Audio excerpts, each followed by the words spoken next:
Bangla live 24/7-এ আপনাদের সকলকে স্বাগত জানাই। কুণাল ঘোষকে ছাড়ল তৃণমূল, মোক্ষম জবাব দিলেন দিলীপ ঘোষ।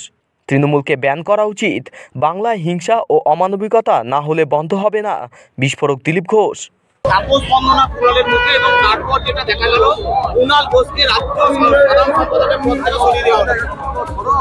সেদিন কুণাল বাবু বলছিলেন দেব কেন মিঠুনের সঙ্গে কথা বলেছে, কেন প্রশংসা করেছে, আজকে তার উপরে করতে নেমে গেল।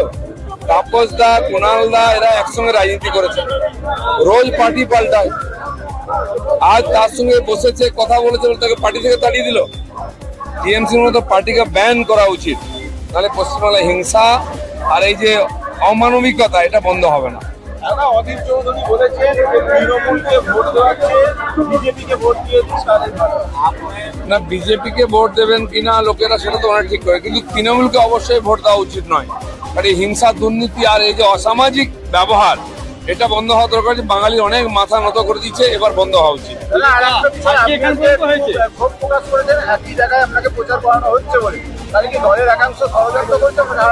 ষড়যন্ত্র নেই, বিনা প্ল্যানিং এ নিয়ে গেছে। আমি দেখলাম এই জায়গায় আগে এসেছি আমি, তাই আমি বলেছি দ্বিতীয়বার যেন এরকম না হয়, সময় নষ্ট হয়।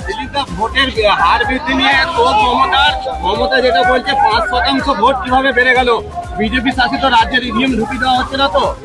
উনি এসব স্বপ্ন দেখুন, ভোট পার হয়ে যাবে। চলো।